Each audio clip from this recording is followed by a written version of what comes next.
Hola, ¿qué tal? Muy buenos días para todos, para todas. Bienvenidos. Aquí estamos con la primera edición de MBD Noticias. 7 grados la temperatura a esta hora en Montevideo. Como siempre, vamos a ver qué dice el pronóstico del Instituto Uruguayo de Meteorología para hoy y los próximos días, que tenía previsto una mínima de 5. La máxima para hoy será de 20. ¿Qué pasa mañana, viernes 29 de septiembre? Mínima de 10 grados, máxima de 17 con cielo nuboso y algo nuboso y bastante similar.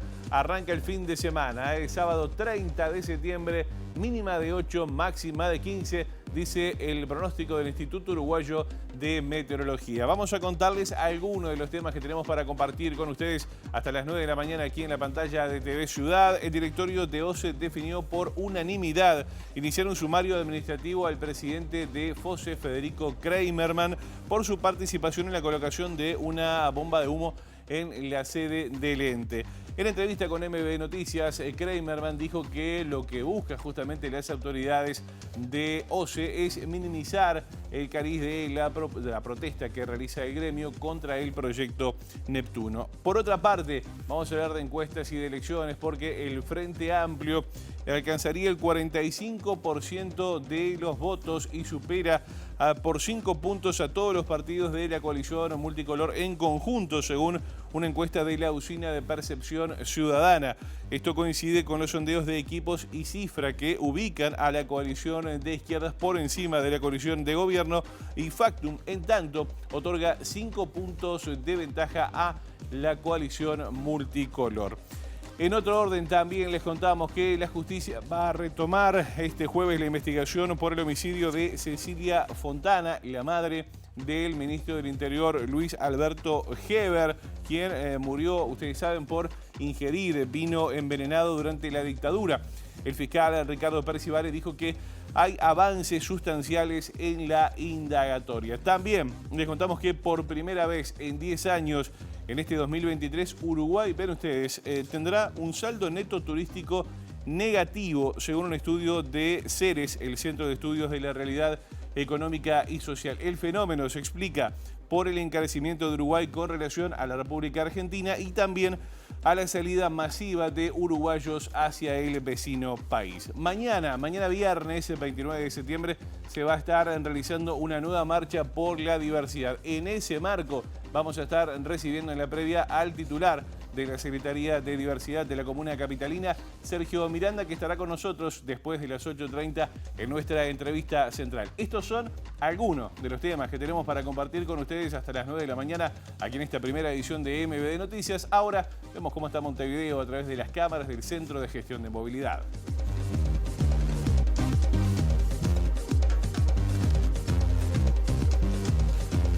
@IM Tránsito, @MBD Transporte, algunos aportes que nos hace el CGM a esta hora en materia de tránsito, cortes y desvíos. Les contamos que José Osorio, entre Luis Lamas y Plácido Ellauri, estará cortado hasta las 14:30 por podas. Por lo mismo, también estará cortado, pero hasta las 15:30, Alfonso Broca, entre Lieja y Mones Roses. Mariano Uriarte, entre Cooper y Japre, hasta las 3:30 de la tarde, también cortado por podas.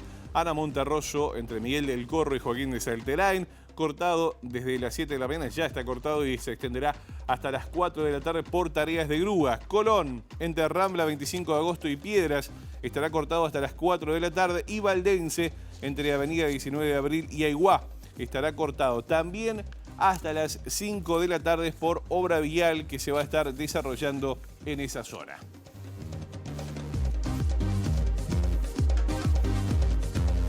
Mañana soleada, trancadito los accesos, ahí veíamos en las cámaras del Centro de Gestión de Movilidad. Vamos a comenzar el desarrollo de la información, lo decíamos en nuestros adelantos, porque el directorio de OCE definió por unanimidad realizar un sumario administrativo al presidente de la Federación de Funcionarios de OCE, Federico Kreimerman, por su participación en la movilización que tuvo lugar en la sede del ente durante la apertura de sobres por el proyecto Neptuno. Según Kreimerman, preocupa que el directorio quiera instalar un relato de que fue una manifestación violenta.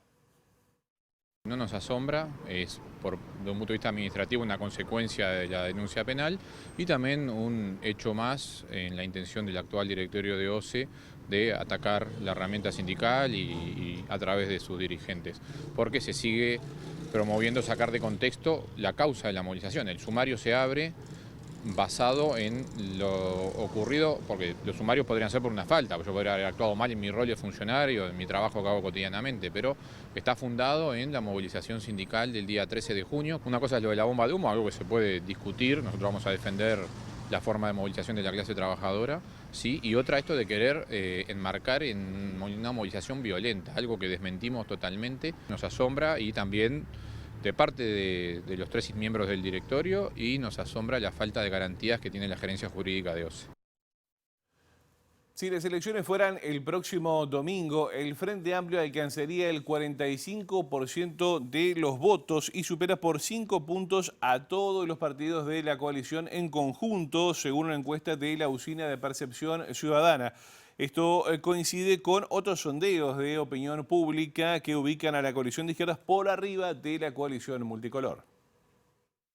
Según el último relevamiento sobre simpatía electoral de la Usina de Percepción Ciudadana, si las elecciones fueran el próximo domingo, un 45% de las personas encuestadas votarían por el Frente Amplio. En tanto, el Partido Nacional queda en segundo lugar con 29% de apoyo, el Partido Colorado un 6%, Cabildo Abierto 3% y el Partido Independiente 1%, lo que totaliza 39% de las simpatías electorales para la coalición. A 13 meses de las elecciones nacionales, la ventaja del Frente Amplio sobre los partidos de la coalición es similar en todos los sondeos, con variaciones casi imperceptibles. Los sondeos de equipos consultores y de cifra ubican a la coalición de izquierdas entre 5 y 6% por encima de la coalición multicolor, en línea con los datos de la Usina.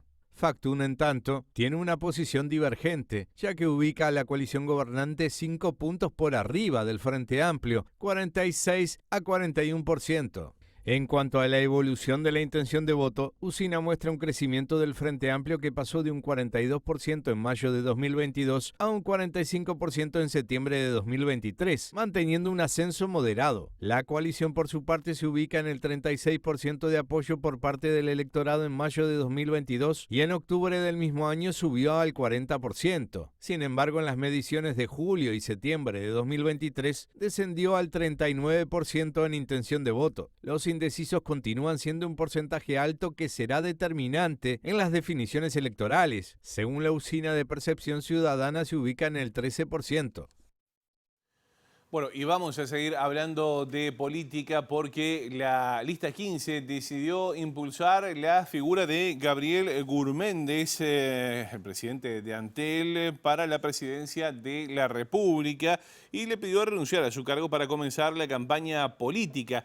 El sector, liderado por el senador Raúl Valle, hijo del expresidente Jorge Valle, considera que Gurméndez es una figura que ha acumulado una reconocida militancia política a lo largo del tiempo y que ha demostrado un sólido compromiso con los valores y principios que representa el Partido Colorado. Según la agrupación, desde su juventud hasta la actualidad, el presidente de Antel está inequívocamente asociado a la defensa de la libertad y la democracia, así como a los valores vallistas de la lista 15 y también de sus líderes históricos. Vamos a cambiar de tema ahora. Les contamos que el precio de paridad de importación del gasoil, el PPI, subió en el último mes y el de la nafta bajó levemente, según el último informe de la URSEA. Este informe, y también elaborado por ANCAP, son justamente los insumos que el Poder Ejecutivo tendrá en cuenta para definir si sube o no los combustibles. Los valores comparativos indican que la gasolina Premium 97 pasó de costar 35,07 pesos por litro en agosto de este año a 34,57 pesos por litro, lo que indica una reducción de costos del 1,43%. En el caso de la gasolina Premium 95, la variación propuesta en torno a los precios de paridad de importación indican una baja del 1,35%, pasando de 34,38 a 33,92 pesos por litro. A diferencia de las gasolinas, en el caso del gasoil aplica un incremento del 6,89%. Su precio ex planta y sin impuestos del gasoil 50S pasó de 32,67 pesos por litro a 34,92. La variación con respecto al mes anterior, considerando el precio de paridad de importación con impuestos incluidos, indica que la gasolina Premium 97 varió su costo en el último mes de 69,14 a 68,64 pesos por litro, es decir, un 0,73% menos. La Super 95 de 66,56 a 66,09 pesos, 0,70% menos, y en el caso del gasoil 50S, el incremento fue de 44,07 a 44,83 pesos por litro, efectivizando un incremento del 5,98%. El Poder Ejecutivo definió el pasado 1 de septiembre un incremento de 3 pesos por litro en el precio de la nafta Super 95 y el gasoil 50S, debido a una fuerte suba internacional de los precios registrados en el último mes, que se sumó a la parada de mantenimiento de la refinería de La Teja. Veremos qué pasa entonces ahora en el arranque del mes de octubre. Cambiamos de asunto. Según informó Radio Sarandí, el jefe de seguridad de Presidencia, Ricardo Martínez, ascendió a comisario mayor mediante un concurso, pese a no tener el puntaje necesario. Antes de acceder a dicho grado, Martínez declaró en Fiscalía contra el ex de custodia Alejandro Astesiano, a quien en el pasado llegó a ofrecerle información personal sobre el senador del Frente Amplio, Charles Carrera. Según el informe periodístico, a Martínez se le asignó el lugar número 3 en la lista de prelación conformada tras el llamado del Ministerio del Interior, pese a que inicialmente había quedado en el lugar 115. Además, la nota radial asegura que para acceder al grado de comisario mayor no se puede tener sanciones y Martínez fue sumariado durante 5 años. Un día antes, el periodista Eduardo Preve reveló que Martínez, quien sigue a cargo de la seguridad de Presidencia de la República, en el pasado llegó a ofrecerle información a Astesiano acerca del senador frente amplista Charles Carrera. Así lo demuestra una conversación por WhatsApp entre Martínez y Astesiano, que forma parte de la investigación que lidera la fiscal Sabrina Flores y que compartimos a continuación, en la que se oye la voz de Martínez. Si vos querés saber algo, yo te hago una entrevista con él para que sepas qué hizo y qué no hizo Charles Carrera, porque lo que sabe todo. Vos me lo decís y el estudio lo tiene a 3 cuadras de la torre, así que no tiene mucho misterio. Nos vamos hasta ahí, hablas con él y te va a contar todos los abusos de funciones que cometió Charles Carrera. Tras esa propuesta, Astesiano le respondió a Martínez que el presidente Luis Lacalle Pou estaba de acuerdo con obtener información personal sobre Carrera. Consultado en la audiencia en la Fiscalía, Martínez dijo que efectivamente le ofreció la información a Astesiano porque antes de esa charla por WhatsApp, el excustodia le había dicho que tenía el visto bueno del presidente para indagar sobre el senador del Frente Amplio. ¿Usted entendió que el presidente quería saber información de Astesiano? Y sí, lo dice ahí en el chat, que él mismo dice, si no mal recuerdo, dice, Luis quiere llegar al fondo de todo. Bueno, muy bien. Vamos a ver qué pasa con ese asunto. Ahora vamos a cambiar de tema. Les contamos que el subdirector general de secundaria, Óscar Yáñez, renunció a su cargo por discrepancias con la conducción de la directora general Jennifer Cherro. En su carta de renuncia, Yáñez expresó discrepancias con el estilo de gestión de Cherro, actitudes suyas de la última reunión de autoridades, la falta de información fluida, de participación y omisiones hacia la labor que desempeño, incrementadas durante las últimas semanas, no favorecen mi permanencia, escribió. Si bien el ex jerarca reconoce que la dirección de secundaria es un órgano unipersonal, si se está promoviendo un cambio educativo que implica un trabajo colaborativo, la parcialidad de datos y el hermetismo en torno a algunas decisiones de la gestión me dejan en una situación muy comprometida. En ese sentido, Yáñez cuestionó haberse enterado de algunas medidas por la página web o por funcionarios que casualmente me comunican sobre determinadas acciones o resoluciones. Según informó el matutino La Diaria, la renuncia de Yáñez fue recibida con sorpresa por las autoridades del Códicen y de la propia Dirección General de Secundaria. Esa es la carta, entonces, que es por la cual renunciaba Yáñez allí. Bueno, lo decíamos en el arranque de esta primera edición de MBD Noticias. La justicia va a retomar este jueves la investigación por el homicidio de Cecilia Fontana, madre del ministro del Interior, Luis Alberto Heber, tras ingerir vino envenenado en la última dictadura. Según el fiscal especializado en crímenes de lesa humanidad, Ricardo Percivali, hay avances sustanciales y también elementos fuertes para poder continuar la investigación. La causa Heber se viene trabajando hace bastante tiempo, luego que también se produjo su reapertura. Hay avances sustanciales en la investigación, Por eso esta semana va a haber una audiencia en el día de mañana y seguramente la semana próxima continúen las audiencias. ¿Qué hace que el hecho se retome en este momento en particular? No quiere decir nada en este momento. En este momento se reaviva con citaciones porque hubo elementos más fuertes para continuar la investigación, pero no tiene nada que ver el momento histórico. Una vez que se termine con las audiencias que se tienen previstas, ahí la jueza del caso seguramente lo pasa en vista fiscal y la Fiscalía analizará si tiene elementos como para hacer imputaciones. El 29 de agosto de 1978, los nacionalistas Luis Alberto Lacalle, Carlos Julio Pereira y Mario Heber recibieron una botella de vino envenenado. El jueves 31 al mediodía brindaremos por la patria en su nueva etapa, decía la esquela con la que llegaron los vinos. El vino solo fue ingerido por Cecilia Fontana, esposa de Heber, el mediodía del 5 de septiembre.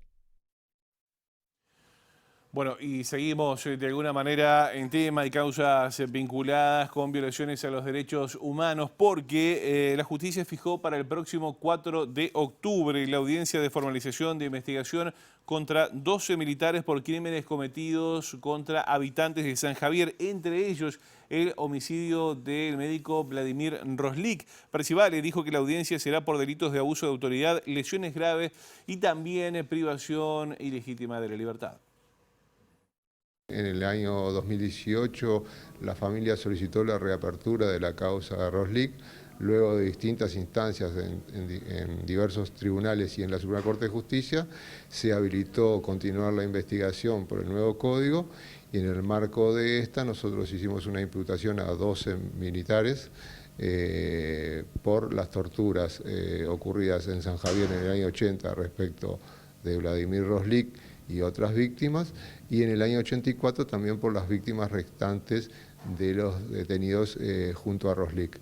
La Suprema Corte de Justicia en su momento entendió que no se podía continuar la investigación por la muerte propiamente dicha de Roslik, pero sí habilitó los otros delitos que a su criterio no estaban prescriptos y por eso es que hicimos esta imputación. Primero demoró mucho resolver si se aceptaba o no la reapertura del caso, eso fue como 1 año y medio, y después tuvimos una investigación que fue muy corta, de unos 6 meses, ahí hicimos las imputaciones, pero enseguida se presentaron excepción de inconstitucionalidad y eso demoró también otro año y medio más. Las imputaciones son por tortura, pero los delitos son abuso de autoridad contra los detenidos, lesiones graves y privación ilegítima de la libertad. Eso es lo que comprende a las víctimas tanto del 80 y del 84. Vamos a cambiar de tema una vez más. Les contamos que la Suprema Corte de Justicia condenó al Partido Nacional a pagarle cerca de $300.000 a la Intendencia de Montevideo por colocar de forma inadecuada y luego no retirar cartelería política en el último ciclo electoral. Los codemandados pretenden ingresar en cuestiones de fondo por la vía de plantear la excepción de falta de legitimación pasiva, extremo claramente improcedente, dice el fallo de la Suprema Corte de Justicia, conocido este jueves mediante una nota publicada por el diario El Observador. De esta forma se respaldó el fallo del Tribunal de Apelaciones al que había recurrido la Intendencia de Montevideo, luego que en marzo de 2022 la jueza Ana María Bello le diera la razón al Partido Nacional. En esa oportunidad, la magistrada levantó el embargo que había impuesto la comuna por el no pago de multas. Por el contrario, la Suprema Corte suscribió lo dicho por apelaciones cuando señaló que si bien podía discutirse si el beneficiario de la propaganda es el Partido Nacional o los candidatos aludidos en la cartelería en cuestión, lo cierto es que parezca razonable a juicio de la Sala considerar que el Partido Nacional es el beneficiario final de la propaganda. De esta forma quedaron efectivas las 1.743 multas por cartelería electoral que suman unos $293.000. Ahora, resta conocer la sentencia de la Suprema Corte en una situación espejo que involucra al Partido Colorado, que ya recibió fallos condenatorios en primera y segunda instancia. En su caso, fue multado en 7.262 unidades reajustables por cartelería en Montevideo, habiendo presentado la casación a principios de septiembre, por lo que esperan el fallo para el primer trimestre de 2024, según fuentes de esa colectividad consultadas por MBD Noticias. El Centro de Estudios Sociales de la Realidad Económica, CERES, proyecta 2023 como el primer año en al menos una década con saldo neto turístico negativo. Esto es decir, que el nivel de gasto de la población uruguaya en el extranjero va a superar al del turismo dentro de nuestro país. El informe que Ceres presentó este martes concluye que el nivel de gasto de los visitantes en Uruguay en lo que va del año no alcanzó los niveles prepandemia. El encarecimiento con respecto a otros países, y especialmente Argentina, es una de las principales causas. Uruguay tiene un nivel de encarecimiento relativo con otros países muy alto, histórico si uno mira muchas décadas para atrás, y eso dificulta la llegada de extranjeros y es por eso que principalmente el turismo está en una posición complicada. 2023 se proyecta como el primer año en muchos años en el que el saldo neto turístico va a ser negativo. ¿Y eso qué quiere decir? Que lo que gastan los uruguayos en el exterior va a ser más que lo que gastaron los extranjeros en Uruguay. ¿Qué incidencia tiene el tema de los precios en Argentina en relación a este tema? Sin duda es el factor más importante, tanto porque eso motiva a que más uruguayos vayan a Argentina y gasten en Argentina, como desincentiva a los argentinos a que vengan a Uruguay a hacer turismo. Si uno compara la misma canasta en Uruguay y en Argentina, en Uruguay sale cerca de un 130% más caro. ¿Qué quiere decir? Que si en Argentina vale, por ejemplo, un café y una medialuna 100 pesos, en Uruguay está valiendo 230. Y eso deja obviamente todos los incentivos para que desincentiva la llegada de los turistas argentinos. Se está en el punto más bajo, que quiere decir que estamos en el punto en que Uruguay es más caro con respecto a Argentina de por lo menos las últimas 5 décadas.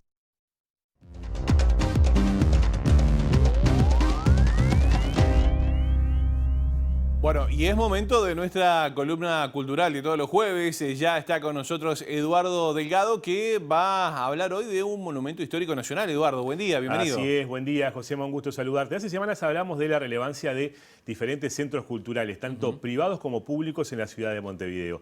Pero hoy vamos al interior y vamos más precisamente a Nueva Palmira, donde funciona la biblioteca más antigua del interior del país, la Biblioteca Jacinto Laguna, que hace poquito, en mayo, cumplió 150 años y fue declarada Monumento Histórico Nacional, bueno, debido a esta antigüedad y a la relevancia que tiene al ser la más antigua del país.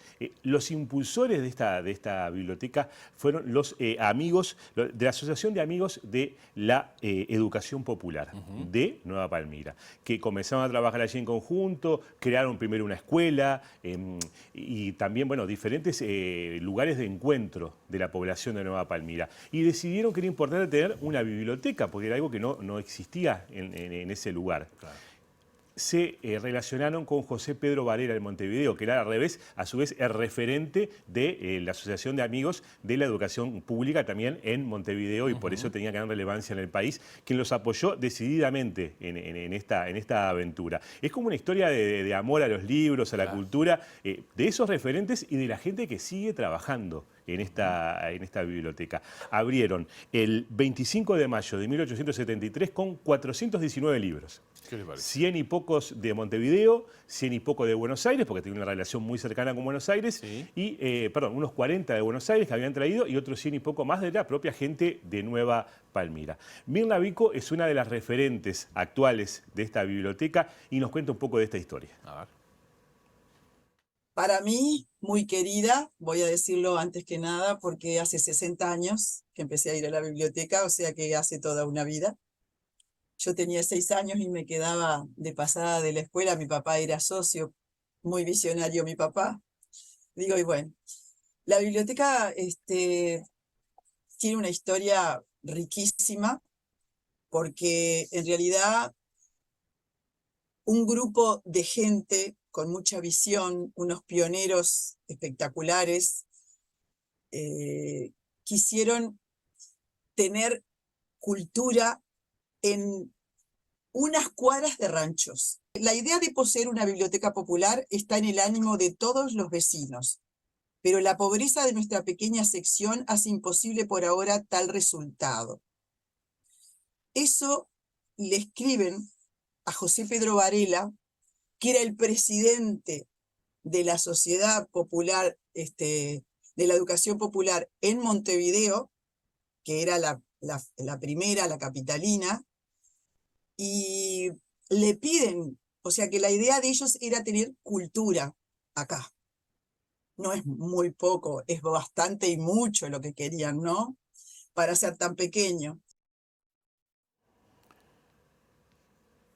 Bueno, interesante lo que decía tu entrevistada, Eduardo, y además ahí veíamos parte de lo que es la biblioteca, es un lugar espectacular. Un precioso lugar. Y además hay que destacar eso, es una biblioteca popular.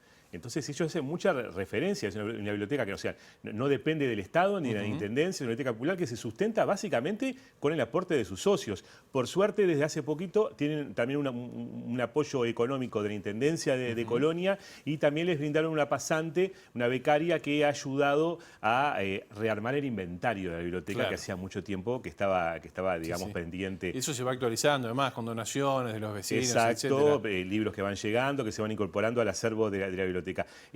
Entre ese montón de libros que hay ahí, hay un incunable, que son los emblemas de Alciato, aproximadamente 1550. Ajá. Es un libro que solo existe en esa biblioteca, en todo el resto de Uruguay no existe un incunable de este texto en todo Uruguay. Y también tienen otros libros que son unas joyitas. Por ejemplo, me contaba Mirna que la historiadora Ana Ribeiro, actual subsecretaria de Educación y Cultura, visitó la biblioteca y con gran sorpresa les decía que ahí estaban los archivos Mitre, que cuando ella estudiaba historia tuvo que ir a Buenos Aires a buscarlos para poder digamos, mirar un poco y observar, analizarlos, estudiarlos. Es como muy fuerte esa historia. Sobre esta función, digamos, de apertura, de lugar de encuentro de la Biblioteca Nuevo Palmira, es la que nos cuenta Mirna ahora. A ver. Cumplió un rol preponderante en la cultura y también en lo social, porque en realidad ahí se formaron muchas, pero muchas comisiones, también grupos culturales, sociales, de muchos tipos, social, de todo. Entonces, fue como el lugar de apertura, que es lo que nosotros deseamos que continúe siendo. Mantenerla no es fácil, como decimos, hay los socios y varias empresas relacionadas con el puerto que todos los años hacen lo que necesitamos, porque mantenerla no es solamente, es pagar la funcionaria, pagar la limpiadora, pero es arreglar lo que se rompe, un edificio de más de 100 años, etcétera, que te imaginarás, y no es tan fácil. Muy bien. Así estaba entonces lo que decía Vico a propósito del tema. Sí, y a la biblioteca se acercan maestros con niños, hacen jornadas de lectura. Mirna me decía de que cómo los niños se dan cuenta lo importante que es el lugar sin tener la conciencia de lo que es el patrimonio histórico ni nada de eso, pero lo perciben al estar ahí. Cuando les van a leer cuentos o ellos a leer libros. Ella también me destaca de que son unos 300 y pico de socios, pagan 70 pesos por mes. Algunos colaboran con algo más. Bien. Bueno, y con eso y estos otros aportes que tienen de la Intendencia, de algunas empresas de la zona, es que intentan mantenerse. Después ahí abajo van a estar los gráficos con los datos, digamos, para quienes quieran también desde Montevideo o de otros lugares del país, colaborar con esta biblioteca, como decíamos, la Biblioteca Popular, la más antigua del interior del país. Ellos además quieren avanzar en esto de ser un lugar de encuentro de la sociedad de Palmira. Quieren crear una sala detrás de la biblioteca, porque justamente dicen que es como algo que falta en Palmira. Un lugar donde poder reunirse. La biblioteca en parte lo ha sido. Me comentaban que ahí se reunió desde la Asociación de Fútbol a la Pelufo Higgins, ¿no? Y después, bueno, han hecho conciertos, encuentros de poesía. Es el lugar de referencia de la cultura en Palmira, es la Biblioteca Jacinto Laguna.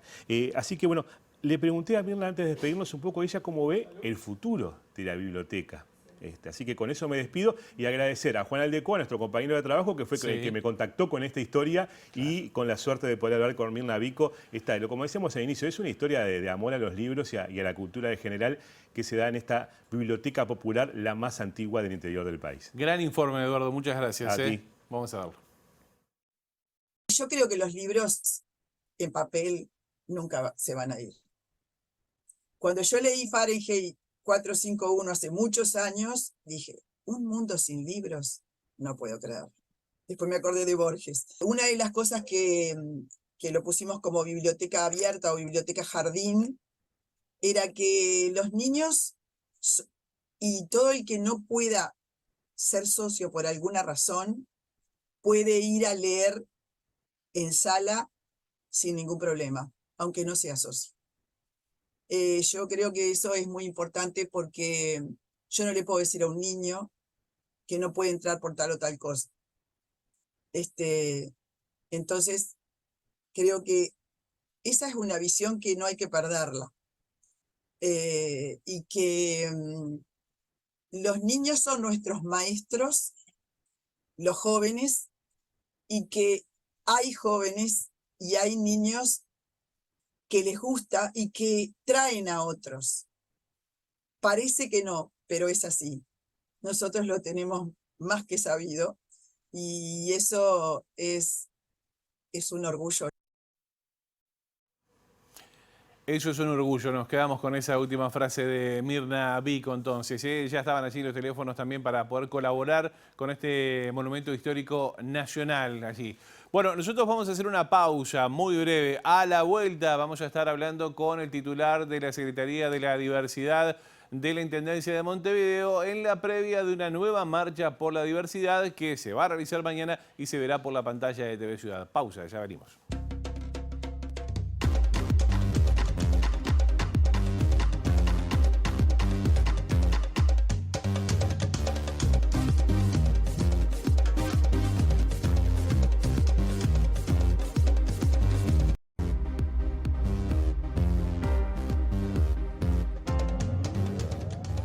Seguimos con más MBD Noticias, segundo bloque, y lo decíamos antes de la pausa, mañana se va a estar realizando una nueva marcha por la diversidad. Bueno, y lo van a poder ver por la pantalla de TV Ciudad, por supuesto, a partir de las 19:30. Ya le vamos a contar más detalles, pero ya está con nosotros el titular de la Secretaría de Diversidad de la Intendencia de Montevideo, Sergio Miranda. ¿Cómo le va? Buen día. Buen día, muchas gracias por la invitación, un placer estar acá. El placer recibirte, Sergio, como siempre. Bueno, recién estábamos hablando antes de arrancar la entrevista. Septiembre es un mes muy movido para la Secretaría, pero en realidad, más allá de lo movido, se trabaja todo el año y nada, se visibiliza todo lo que se hace en este mes, sí, ¿no? es exactamente, ¿no? Es el mes que da visibilidad, en el caso de la Intendencia de Montevideo, a muchas políticas públicas que viene desarrollando. La Intendencia viene trabajando el tema de la diversidad desde hace muchos años. Lo que ha traído un poco esta gestión ha sido como profundizar y desarrollar algunos temas que ya se estaban trabajando y traer otros que estaban en agenda pendientes y que los pusimos sobre la mesa y empezamos a trabajar. Recordad que esta administración entró con la pandemia en su punto más rojo, sí. Entonces hubo que rápidamente salir a trabajar en el marco del plan ABC y toda esta cuestión. Bueno, también la población LGBTIQ+, fue de las más afectadas, particularmente y especialmente la población trans. Entonces rápidamente los ejes de salud, alimentación, trabajo, fueron los primeros que trabajamos. Y bueno, y en paralelo otra agenda que tenía que ver con el eje de cultura en el sentido más amplio del término, no solamente la generación de espectáculos y que sí lo hicimos, sino la generación de abrir espacios para la expresión artística de la población LGBTIQ+, que por múltiples motivos no tienen acceso a esta primera visibilidad, ¿no? ¿Por qué pasa eso? Y bueno, hay como muchos factores, básicamente todo lo que tenga que ver con diversidad, identidad de género, eso, identidad sexogenérica, quiero decir, ahí siempre hay resistencias, todo lo que viene a sacudir lo estructurado, lo binario, lo establecido, molesta. Y particularmente en este gobierno nacional, donde todas estas cuestiones son muy resistidas, ¿no?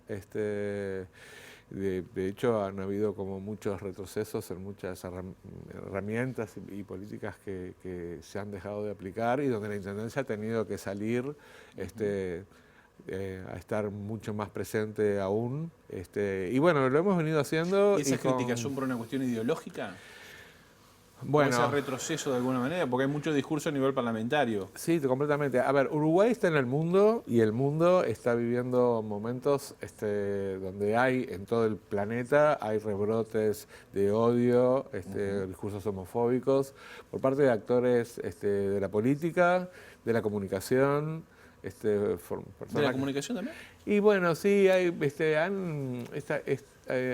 gente de la comunicación que con estas cuestiones del humor, el chiste homofóbico, discriminatorio, y algunas declaraciones expresas, ¿no? Igual de todas maneras me parece que lo más grave es cuando vienen de la política, del que Parlamento. son en definitiva quien toman decisiones, ¿no? Sí, se han escuchado expresiones en el Parlamento, en sesiones oficiales, algunas declaraciones que son gravísimas, ¿no? Tratar a la población trans como una especie, por ejemplo. Si no me equivoco, Domenech, de Cabildo Abierto, había dicho, ¿no? Y Graciela Bianchi. También. Sí, pero no más allá del nombre y el apellido, sí. porque son varios y varias. Y bueno, no sé, el intento de derogación de la Ley Integral para Personas Trans, llevado adelante por el Partido Nacional, con un referéndum que aparte juntó las firmas y hubo gente que fue a votar por la derogación. O sea, que hay que estar, estos temas siempre hay que trabajarlos y defenderlos. Aquello de lo que no se defiende está en riesgo, ¿no? Y estos temas, y ahí la responsabilidad del Estado y de la política pública. Por eso la Intendencia ha estado como muy presente en estos temas. Básicamente hay un Uruguay conservador que por allí estuvo callado en algún momento, pero está latente.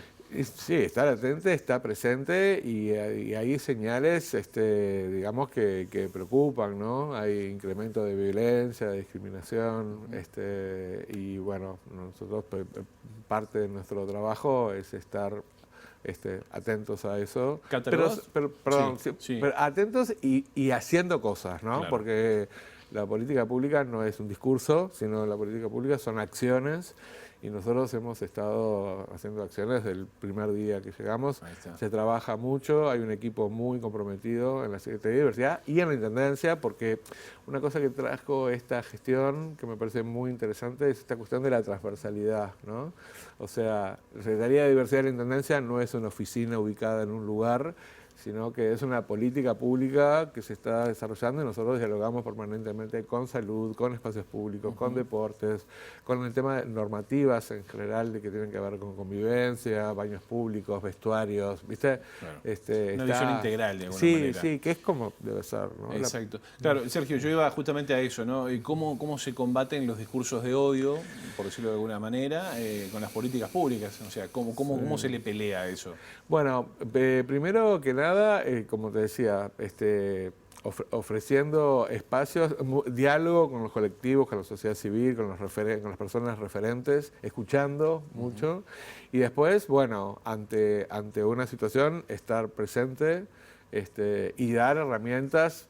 Por ejemplo, en el tema de población trans que te decía hoy, generamos para población trans y no binaria, estamos desarrollando un programa estratégico de capacitaciones laborales, que es un programa extenso, que dura la mitad del año, donde bueno, se brindan distintas herramientas a las personas que tienen que ver para la formación de empleo y también para incentivar y desarrollar emprendimientos propios o asociativos, ¿no? Claro. Eso se le hace un seguimiento, surgen proyectos que a su vez la Intendencia, después de terminar ese proceso, la Intendencia acompaña técnicamente, con asesoramiento, mentorías, y con resultados realmente impresionantes en el sentido de se sigue escuchando, ¿no? Estas cuestiones de yo pensé que esto me pasaba solo a mí, pensé que era la única persona que no salía de mi cuarto, encontré esto, vine y me encuentro con pares. Claro. Eso, esa cuestión que son transformadoras, innovadoras, eso es la política pública. Es un respaldo para la gente. ¿Qué actores intervienen en este tipo de movidas? Por ejemplo, ¿el Sindicato de la Aguja? Sí, exactamente. Estamos en este momento en un acuerdo de trabajo que es dar capacitaciones es mucho más que aprender a coser, dicho así, ¿no? Son herramientas técnicas para que las personas aprendan el oficio, sí, pero también herramientas que tienen que ver con esa cuestión de emprendimientos, bueno, un poco el marco legal y jurídico de tributos, y también esa cuestión asociativa. Se ha hecho con lo textil, también se ha hecho con capacitaciones para trabajadoras sexuales cis y trans, para dar herramientas que tienen que ver con oficios que tienen que ver con uñas, peluquería, maquillaje, etcétera. Y bueno, y ahí surgen, porque eso es como la excusa, entre comillas, pero ahí en esa grupalidad surgen muchas situaciones donde ahí la escucha es muy importante, claro. Y surgen cuestiones que tienen que ver con la violencia, la discriminación, cuestiones de salud mental. Y bueno, y ahí también se está trabajando mucho en articulación con la División Salud. De hecho, las policlínicas de la Intendencia ahora tienen un programa de acompañamiento y seguimiento para infancias y adolescencias trans y no binarias, que es otra política pública innovadora. De hecho, todo lo que tiene que ver con población no binaria, que bueno, que rápidamente son las personas que no se identifican con un género o con otro, pueden identificarse con alguno de los dos o con ninguno. Sí. Bueno, esa es una población que para el Estado no existe, ¿no? Y directamente no existe. Digamos, en la formalidad, en los formularios de inscripción, sí. En los llamados a laborales, la variable identidad no binaria no existe. ¿Se debería legislar en ese sentido? Yo creo que la Intendencia lo primero que hizo primero fue escuchar. Nosotros en la primera, estábamos en pandemia, hicimos el primer evento público, fue un streaming que hicimos en YouTube sobre despatologización trans, y ahí en el chat en vivo empezaron a aparecer comentarios, intervenciones de personas y referentes y colectivos de personas no binarias diciendo estamos invisibilizadas, no existimos. Sí. Y acá estamos. Y acá estamos. Entonces ahí inmediatamente acusamos recibo, digamos, de los mensajes y empezamos empezamos un diálogo profundo que duró como 2 años, un proceso de diseño de una entrevista para la población no binaria de Montevideo que está publicada en la página de la Intendencia. Una encuesta profunda, larga, con muchas preguntas, con muchas variables de respuesta. ¿Algunas personas estaban a fin de participar? Se presentaron. Porque también puede pasar eso de que no quiero que me encuesten, no quiero. Era online, sí. Recibimos casi 900 respuestas en un mes, más o menos, de las cuales 400 más o menos eran falsas, eran, digamos, llenadas con datos, burlas. En joda, básicamente. Ahora, eso que uno podría omitir como dato, dijimos, no, al contrario, este es un dato, ¿no? Digamos, si casi 900, 400 son fakes, digamos, eso es un dato. Y lo que te decía más temprano, ¿no? Bueno, ya te digo, era una encuesta que no era sí, no y terminó, sino que llevaba un rato hacerla. Claro. Y bueno, que haya habido 400 respuestas así, es un dato de que estas cuestiones molestan.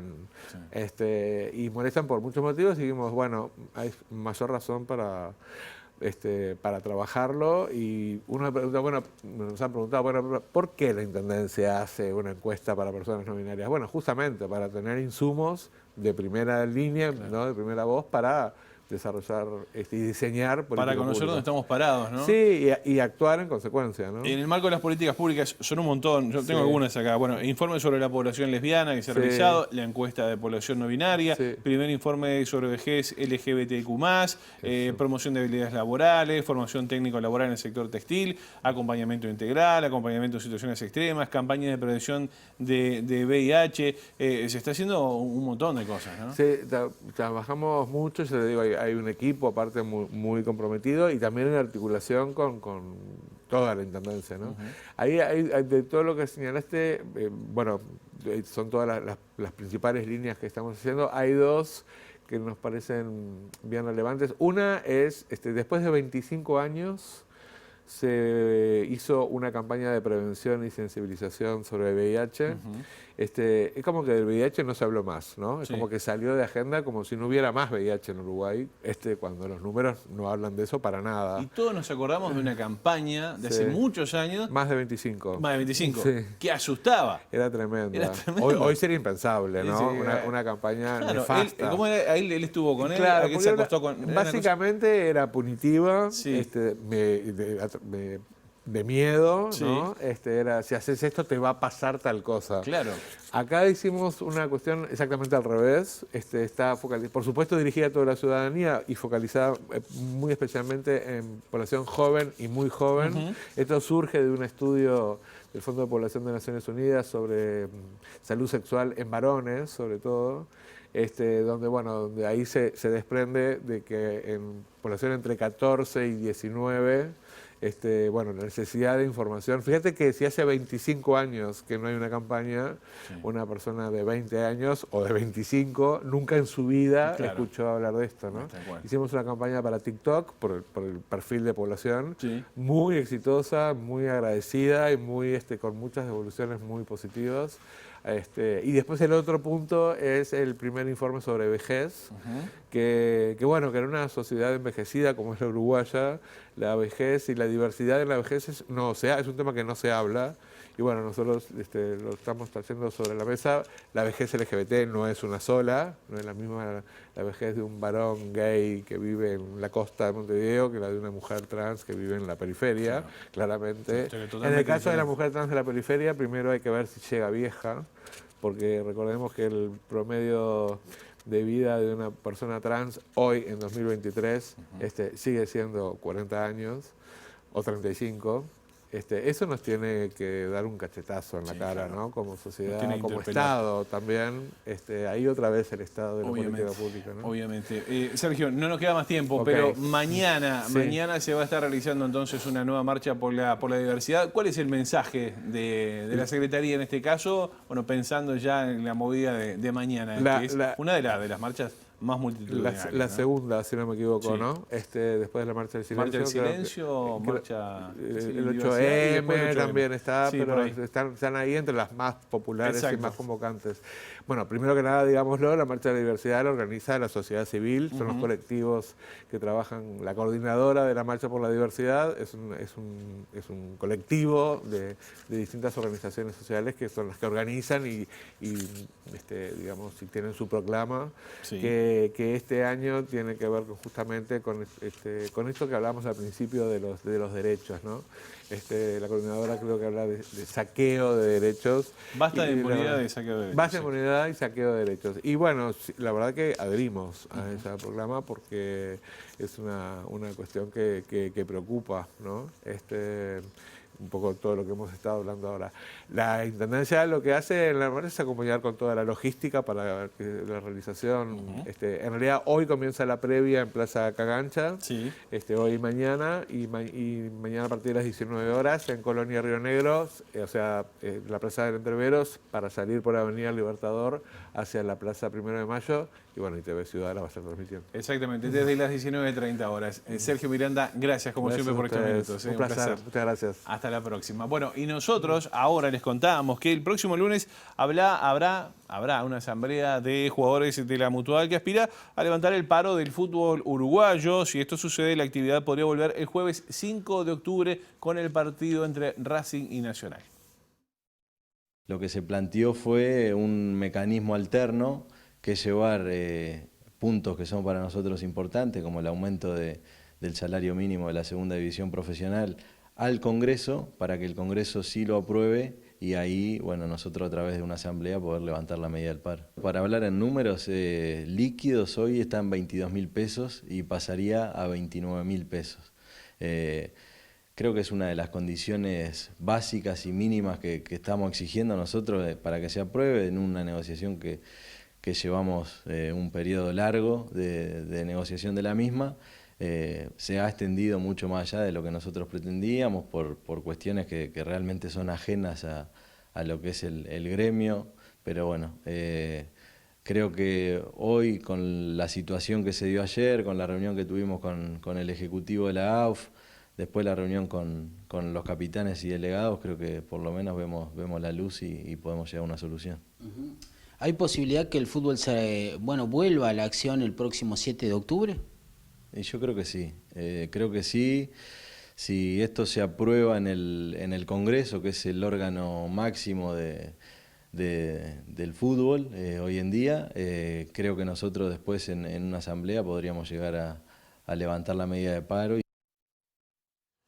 Veremos qué pasa. Nosotros hasta acá llegamos con la primera edición de MBD Noticias. En instantes arranca Ciudad Viva en la pantalla de TV Ciudad. Las noticias vuelven a las 13:30 con Rosina Mayerini. Que pasen bien.